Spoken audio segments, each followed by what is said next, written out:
Good evening everybody and welcome to my YouTube channel. My name is Crystal. Good evening. I've been out around my mum's since about 12:15 this afternoon. Alexa, what's the time please?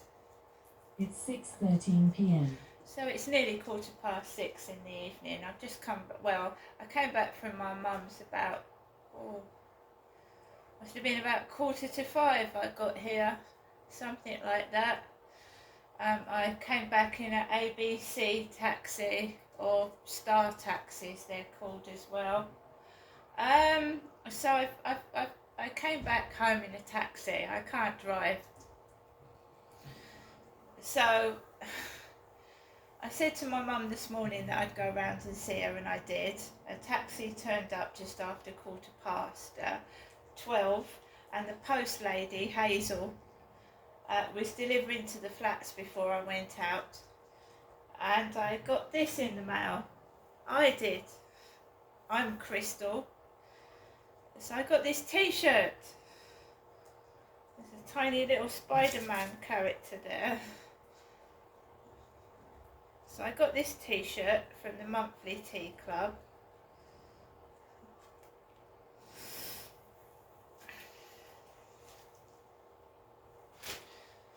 And I got a letter from British Gas. So this is from the Monthly Tea Club, Craven Road, Altrincham. That came for me, this little red package. And I had a letter from British Gas telling me that they're going to swap my gas key meter back to a smart meter, which it was before it went wrong. Well, my electricity meter, sorry, they're going to turn that. They can't turn the gas meter into a smart meter, they told me that. So I have a gas card for the gas meter, and I've got a key for the electricity meter.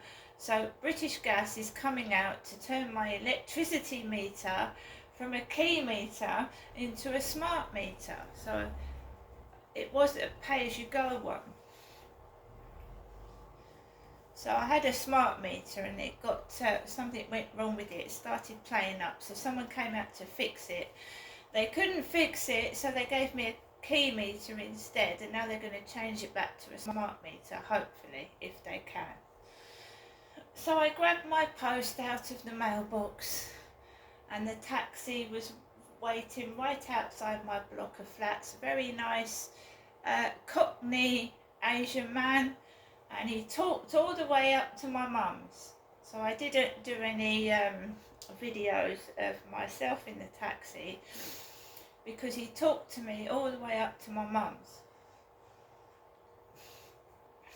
So we had a chat about this and that, and my mum came out to the taxi driver and she paid him, and then I went into my mum's flat with my mum.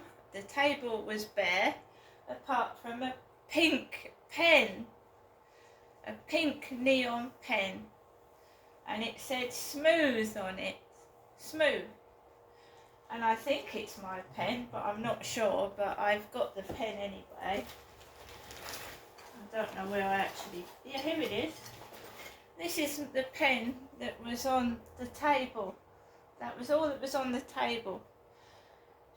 Smooth. A zebra pen. Smooth. So I've got a pink, very, very shocking pink pen there. Very nice colour. I think it's my pen, I'm not sure, because I was writing my journal up there once with a pink pen, so I'm not sure. So my mum sat down and we chatted. My mum handed me some leaflets, and I didn't ask for a takeaway. I never asked for a takeaway. I never asked my mum to give me anything. I don't. It's something I don't do.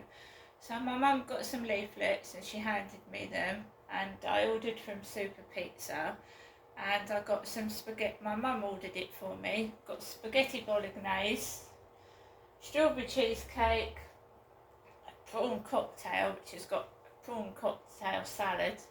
So you've got prawns, cucumber, tomatoes, and my mum had some chips.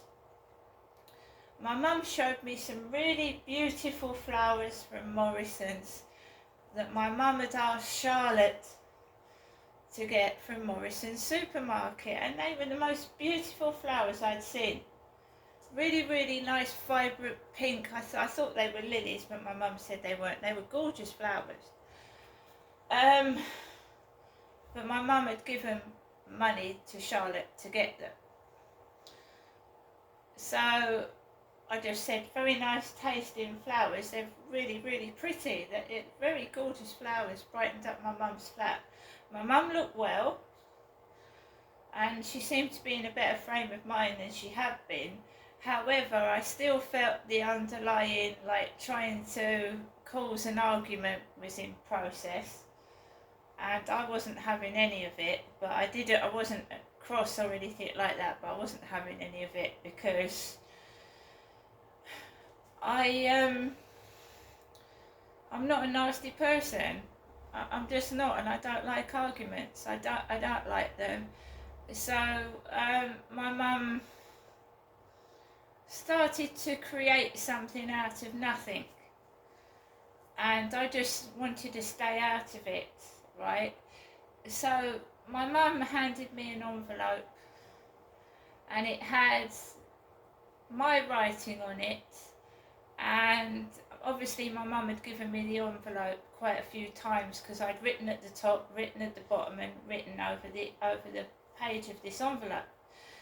And she's kept saying, I shall have some chips this time, and something to the effect like I asked for something, I put her item at the bottom of the list, and then I said, no, Mum, I said, look at that, chips is on the top of the list. And then she said to me, who have you ordered from? I said, Super Pizza. And then she rang the company up, and she was talking about me to the takeaway guy on the end of the phone. And it must have sounded like I was some kind of beast, because I do not force my mum to give me a takeaway. I mean, there's times I've gone round there with flowers and perfume. I gave her a bottle of perfume last week, so I don't know who she's mixing me up with. But to other people, I must sound like a monster, and I'm not. I'm not a monster. I'm a nice person. And I'm not. Dad, my father hit her. My father was a nasty man, and I just want to sit there and have a nice, peaceful conversation. I've never told my mum to shut up and not talk. So it felt like she still thinks that my dad is still controlling her, and I'm not my dad. She can do what she wants. I've told her that. And I just walked away from the situation because I don't like getting into arguments. My mum is an old woman, and I don't want to argue with her. And she did mutter something under her breath again. And what can I do? What can I do? She muttered something under her breath like she did a few weeks ago, and it was hurtful.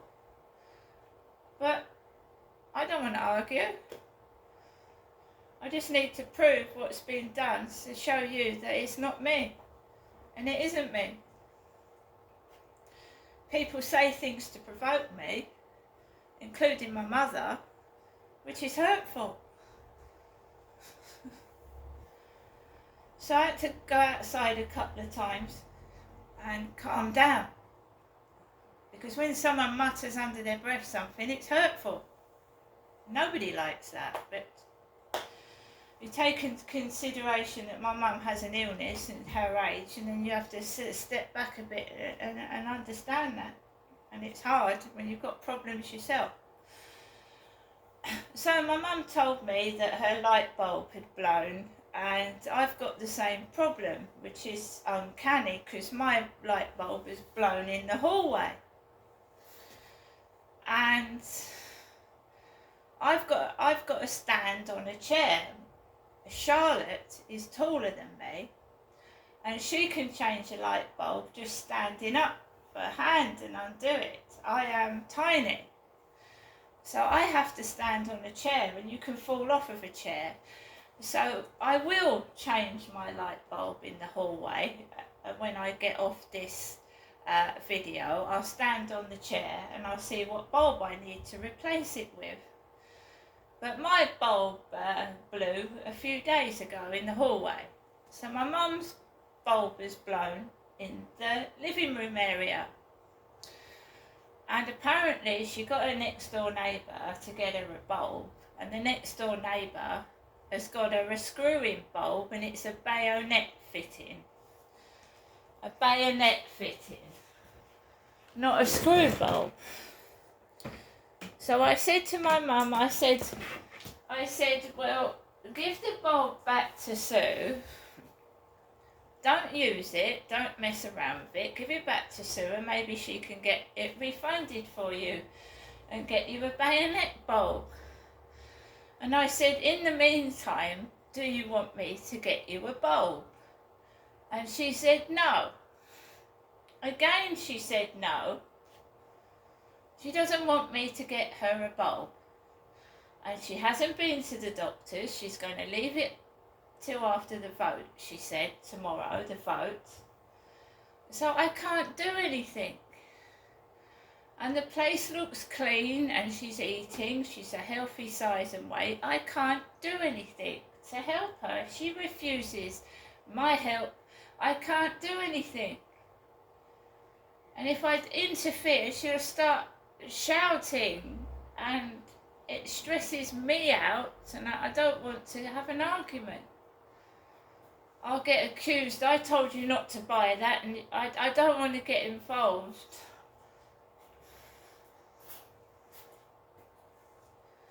So Mum ordered the takeaway for me, and we sat down and talked, and I felt like the usual, like there was going to be some sort of set to, and one Christmas I was forced to walk home because my mum started getting upset over the taxis, not getting one at Christmas. So I don't want to walk from Chatham to Rochester.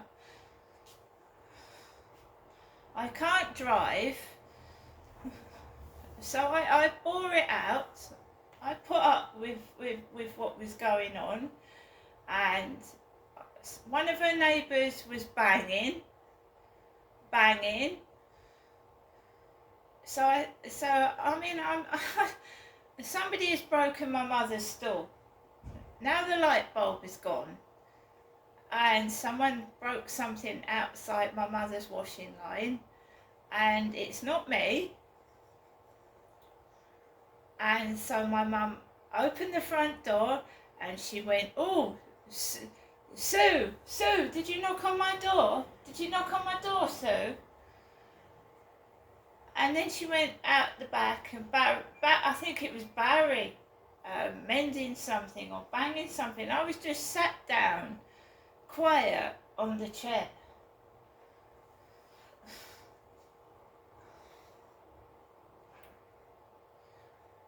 And you could hear people outside laughing. I could hear this old man laughing.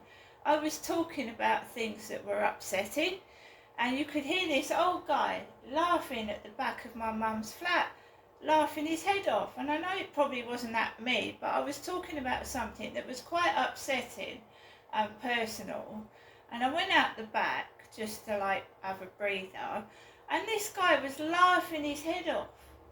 This old man's voice, laughing his head off, he was. It's just not nice.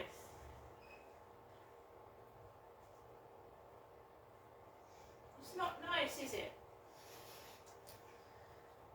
So, my mum had said she'd got Sue to get her some things. So Sue knocked at the door. I went out the back because Sue is my mum's neighbour and I don't interfere. I'd been to the co-op this morning. So again, it's this making out I'm something that I'm not when I'm just a genuine nice person, and I don't like arguments and I don't like fights. And the guy upstairs went out again at 5 o'clock this morning. I don't get much sleep in here, and still I wasn't cross and angry.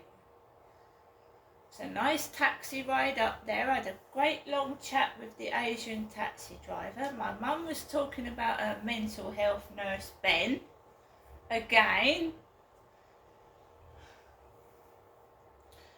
And we just had a general chat. And the takeaway came. And my mum saw to the takeaway guy. Because she ordered it and paid for it, so my mum saw to the takeaway guy. Again, I went outside the back because I don't want to hear what my mum's saying under her breath because it upsets me. And she has to do it. She has to do something, especially when I'm on my way home.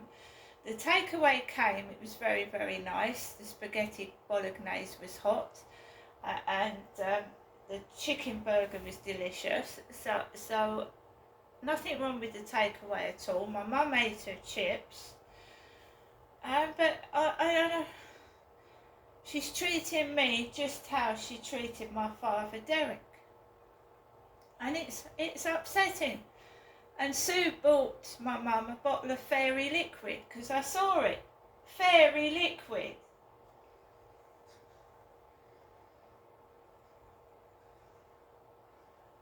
She held up a black bin bag that had the word mad on it, M-A-D for mad, and you know, I just try not to be so sensitive, and I try not to take notice of small things, if you know what I mean, but I'm a person that notices everything.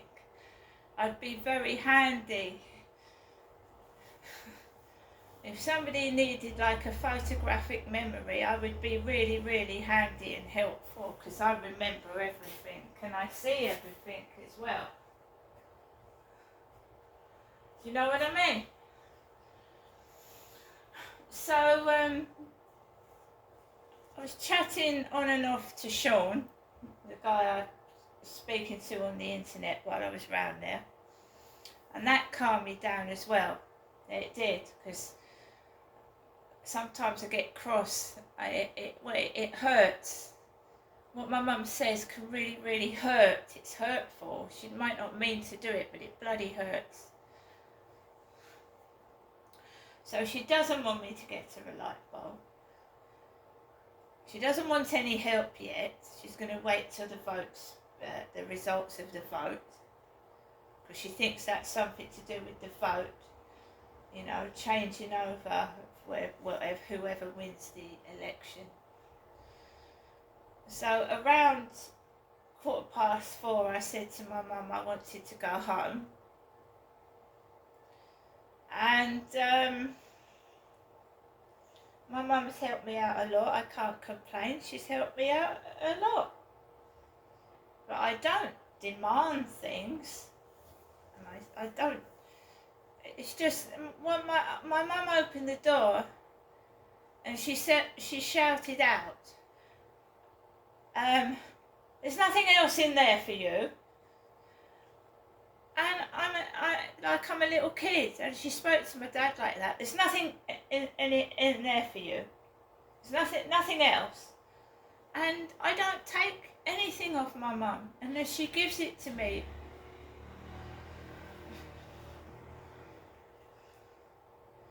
But because I've been chatting to someone, and it's nice to chat to a bloke, because I speak to Kim in the co-op, I speak to my mum, and most of the people that talk to me are women. So to actually get a bloke's perspective and to see what a man goes through is great, and it's calming me down. It's calming me down. I'm not getting angry.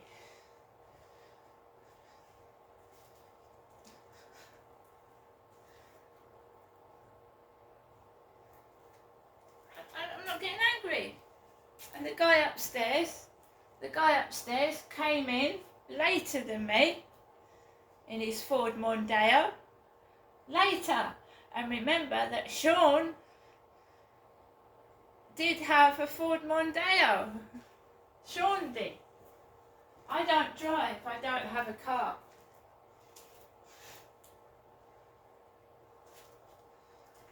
So he's coming upstairs after me. One thing, Sean came back from work about half an hour ago. We had a quick FaceTime call and Sean said he looked like a black man because he was dirty. He's a tyre fitter, he handles tyres, and he said to me he looked like a black man. That's what he said. Because he had like black, you know, when you, the rubber on the tyres is all black, so he was covered in black. He was covered in black. His face was black from handling car tyres. Am I cross? Am I angry? No, it was true. That he didn't, it's the way he said it. He could have said, my face is black, I've got a dirty face, but he said I look like a black man. Anyway guys, I'll do a video of what my mum has given me and a bit more besides, but I'm a human being and what people say can hurt worse than being cut with a knife or stones thrown at you. It's just not needed. I'm not a nasty person. See you later.